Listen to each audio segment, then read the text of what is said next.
تلاوت کلام اللہ شریف اور نعت پاک کے بعد اپنے شہر کانپور کے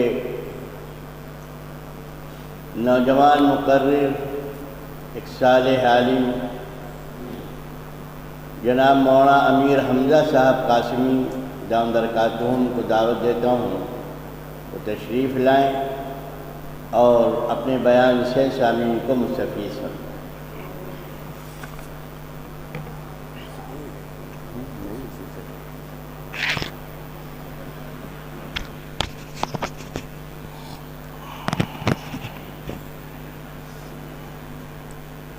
نحمده ونصلي على رسوله الكريم اما بعد۔ مختصر سے موقع میں جمعیت اہل سنت والجماعت کا تعارف کرانے کے لیے حضرت مولانا امین الحق عبداللہ صاحب نے حکم کیا ہے،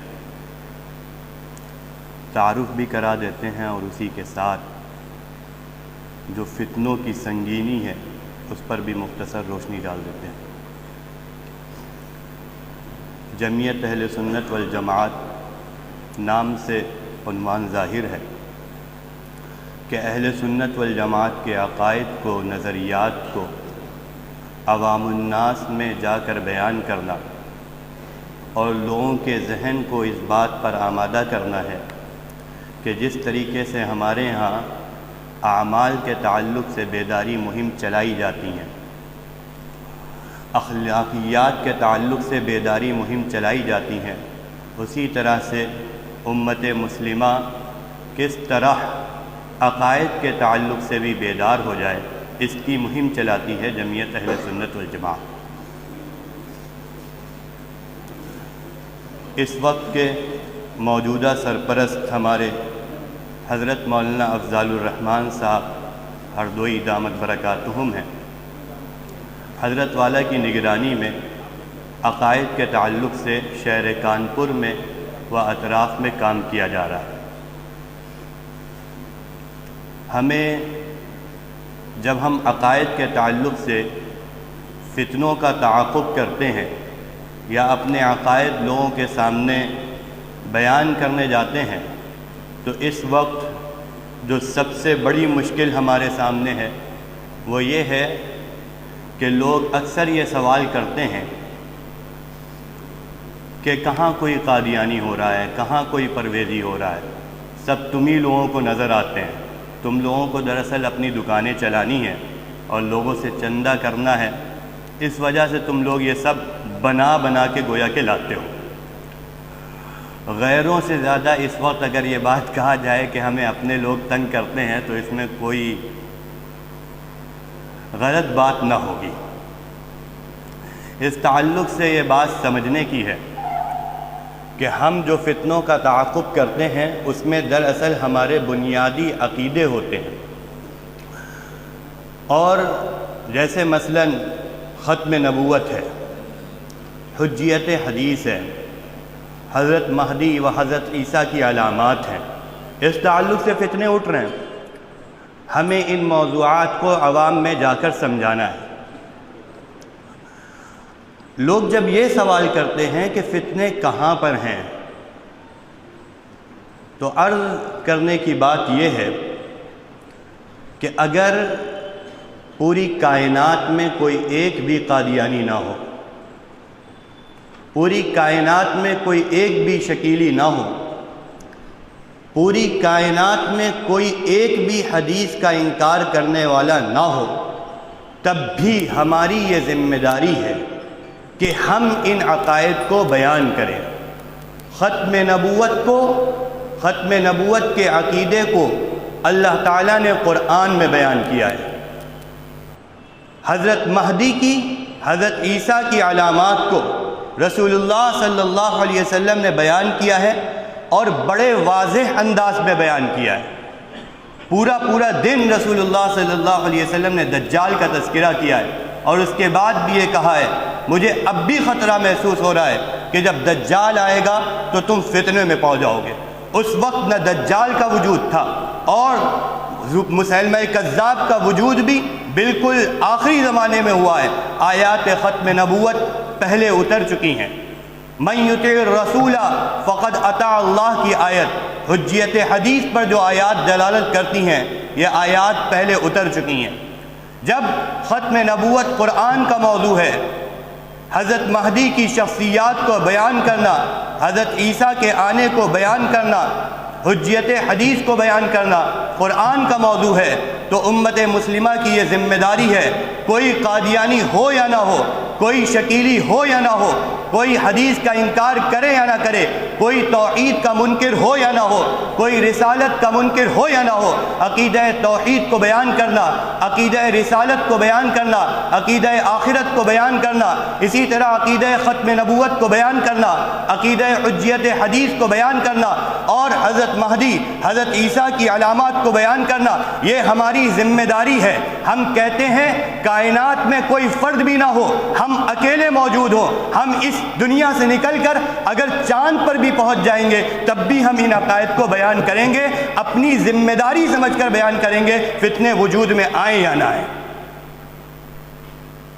اور جب فتنے وجود میں آ جائیں، جب حملہ ہونے لگے، جب ختم نبوت کا انکار کیا جانے لگے، جب رسول اللہ صلی اللہ علیہ وسلم کی رسالت پر احادیث کا انکار کر کے ڈاکہ ڈالا جانے لگے، حدیث کا انکار یہ رسول اللہ صلی اللہ علیہ وسلم کی رسالت پر حملہ ہے، حضور کی حیثیت بالکل ایک عامی جیسی بنا دینا ہے، حدیث کا انکار کرنا۔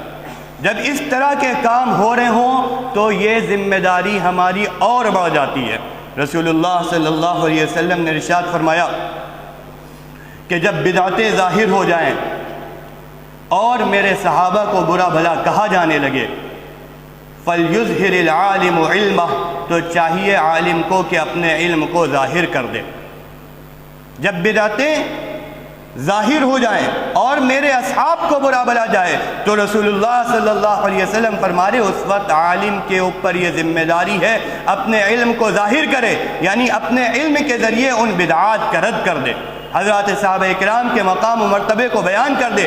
آگے فرمایا اگر تم ایسا نہیں کرو گے، اگر تم ایسا نہیں کرو گے تو اللہ تعالیٰ نہ تمہارے کسی فرض کو قبول کرے گا اور نہ کسی نفل کو قبول کرے گا۔ ہمارے اعمال کی قبولیت کے لیے شرط ہے کہ فتنوں کا تعاقب کیا جائے۔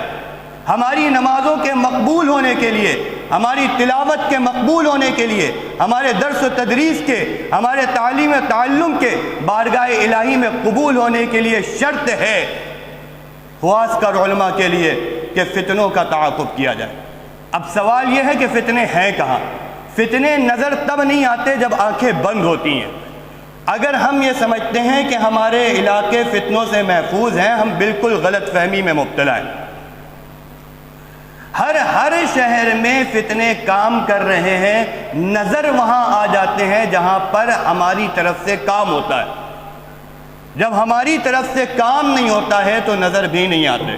ہر شہر میں فتنے کام کر رہے ہیں۔ گوہر شاہیت کے تعلق سے آپ کو معلوم ہوگا اس وقت تقریباً پورے ملک میں ہر شہر میں اور پورے اتر پردیش کے بالکل کھلے عام گوہر شاہی تبلیغ کر رہے ہیں۔ گوہر شاہی کے ماننے والے، ریاض احمد گوہر شاہی پاکستان کا رہنے والا ایک شخص تھا، اس نے بھی اپنے آپ کے بارے میں یہی کہا تھا کہ میں نبی ہوں، اور اس نے پورا مہدی کا دعویٰ کیا ہے۔ اس کے ماننے والے اس کو خدا مانتے ہیں اور اس نے پورا دین بدل دیا۔ اس کے یہاں نہ نماز ضروری ہے، نہ ذکر ضروری ہے، نہ تلاوت ضروری ہے، نہ شراب حرام ہے۔ یہ وہ تمام باتیں ہیں جو ریکارڈ پہ موجود ہیں، اس کی ویڈیوز ہیں جو ہمارے پاس ہیں۔ وہ اس طرح کی تمام باتیں کرتا ہے اور اس کے ماننے والوں کا حال یہ ہے کہ شہر میں پبلک پلیس پر، یعنی کہ موتی جھیل پر، گنگا بیراج پر، وہ جو عوامی جگہیں ہیں، ایسی جگہوں پر کھلے عام وہ اپنا پرچار کر رہے ہیں۔ اور کئی ہمارے علاقے کے لوگ گئے ہیں اور ان کا پرچہ لے کر آئے ہیں اور اللہ ٹی وی دیکھ رہے ہیں۔ طلاق محل شہر کا ایریا ہے جہاں پر ہر طرح کی دینی بات ہوا کرتی ہے اور ہر طرح کے لوگ کیا کرتے ہیں۔ ہم بھی کرتے ہیں، جو دوسرے مسلک والے ہیں وہ بھی کرتے ہیں۔ اس کے باوجود طلاق محل کے اندر ایک بڑی تعداد ہو گئی ہے، یعنی 8-10 ایسے لوگ ہیں جن کو ہم جانتے ہیں وہ گوہر شاہی ہو چکے ہیں، فتنہ گوہر شاہی سے متاثر ہو چکے ہیں۔ شکیلیت، ایک شخص راشد نامی یہاں کانپور میں تھا، اس نے محنت کر کے، جو محنت ہمارے سامنے ان کی آ جاتی ہے وہ بتا رہے ہیں، اس نے محنت کس طریقے سے کری۔ نمبر 1 تو محنت اسٹوڈنٹ میں کری، پھر اسٹوڈنٹ میں محنت کر کے اس نے اپنی محنت کا مرکز بنا لیا۔ یہ جتنی فیکٹری ہے بنتھر میں، ان فیکٹریوں کو اس نے اپنی محنت کا مرکز بنا لیا، اور یہاں پر جا کر اس نے لیبر طبقے پر محنت کری۔ جے ایس سلاٹر ہاؤس ہے، وہاں پر ہمارا جانا ہوا، وہاں پر تقریباً 20-25 لوگ، جو لکھنؤ کا جو شکیل بن انیف کا جو امیر ہے اس کے ہاتھ پر جا کر بیعت کر چکے تھے۔ جب ہم لوگ پہنچے تو بہرحال گفتگو ہوئی تو تمام لوگ کے بات سمجھ میں آئی، لیکن ایک شخص کسی بھی طرح سے ماننے کے لیے تیار نہیں ہوا، جو اورنگ آباد جا چکا تھا۔ وہ کہنے لگا ہم بلا دلیل کے شکیل بن حنیف کو حضرت عیسیٰ مانتے ہیں۔ تو محنت نظر نہیں آتی ہے، کیونکہ ہماری طرف سے محنت نہیں ہوتی ہے۔ اگر ہم محنت کریں گے تو نظر آئے گا کہ کس طرح کی خرابیاں، کس طرح کی بدعقیدگی ہمارے علاقے میں موجود ہے۔ جمعیت اہل سنت والجماعت کے 2 کام ہیں۔ نمبر 1 فتنوں کا پتہ لگانا، کون فتنہ کہاں پر کام کر رہا ہے۔ نمبر 2 اس فتنے کے خلاف وہاں کی عوام کو بیدار کرنا۔ عوامی سطح پر جب فتنے پھیل رہے ہوں تو مقابلہ علمی سطح پر نہیں کیا جا سکتا۔ مقابلہ صرف اہل علم نہیں کر سکتے، جب تک اس علاقے کی عوام بیدار نہیں ہوگی اس وقت تک کہ فتنہ ختم نہیں ہوگا۔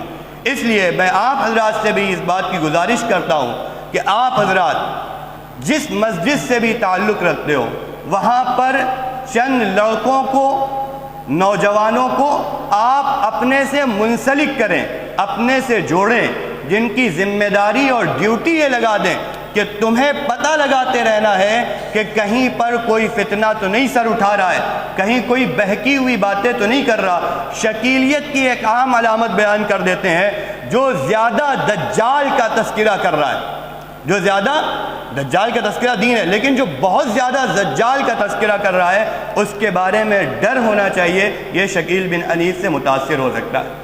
اسی طریقے سے جو زیادہ قرآن کا تذکرہ کر رہا ہے، ہر وقت قرآن، اس کے بارے میں بھی شک کی نگاہ سے دیکھنا چاہیے، یہ حدیث کا منکر ہو سکتا ہے۔ کیونکہ کوئی ڈائریکٹ آ کر یہ نہیں کہے گا کہ چلو حضرت عیسیٰ آ چکے ہیں، وہ دجال کا پہلے تذکرہ کر کے خوف بناتے ہیں اور اس کے بعد حضرت عیسیٰ دکھاتے ہیں۔ اور منکرین حدیث بھی ڈائریکٹ حدیث کا انکار نہیں کراتے، پہلے وہ قرآن سے جوڑنے کے نام پر اپنے سے مربوط کرتے ہیں اور اس کے بعد وہ حدیث کا انکار کراتے ہیں۔ تو کرنے کا یہ کام ہے کہ آپ تمامی حضرات سے میری درخواست ہے، گزارش ہے کہ آپ لوگ اپنی اپنی مسجدوں میں، اپنے اپنے مدرسوں میں چند ایسے لڑکوں کو جو نوجوان ہوں، حساس ہوں، ان کو عقیدے کی اہمیت بتلا دیں اور اس پر آمادہ کریں کہ وہ پتہ لگائیں، اور پتہ لگا کر آپ حضرات ان کا رد کریں۔ رد کرنے کا طریقہ یہ ہے، ان کو بیٹھا لیں، ان کے گھر والوں کو بیٹھا لیں، گھر والوں کو سامنے بیٹھا کر ان کو سمجھائیں، پہلے پورے دلائل سے واضح کر دیں، اس کے بعد گھر والوں سے کہیں اب آپ پریشر ڈالیے۔ اگر گھر والے اولے مرحلے میں پریشر ڈالتے ہیں تو پھر بچے کے مزید باغی ہونے کا خطرہ ہوتا ہے۔ تو پہلے دلائل سے سمجھا دیا جائے، اس کے بعد عوامی پریشر ہو، جس طریقے کا بھی پریشر ہو، کہ کم سے کم اگر وہ نہ بدلے تو آئندہ اگر ایک ہے تو ایک سے 2 نہ ہونے پائیں، 2 ہیں تو 2 سے 3 نہ ہونے پائیں۔ اس بات کی ہمیں فکر کرنا چاہیے۔ اور آپ حضرات کے اگر علم میں کہیں پر کسی طرح کا کوئی فتنہ ہو تو ہم لوگوں سے، یعنی حضرت مولانا امین الحق عبداللہ صاحب سے رابطہ کریں، ان کو خبر کریں، انشاءاللہ جہاں پر بھی جس طرح کی بھی ضرورت ہوگی ہم لوگ اپنی خدمت انجام دینے کے لیے تیار ہیں۔ وآخر دعوانا الحمدللہ رب العالمین۔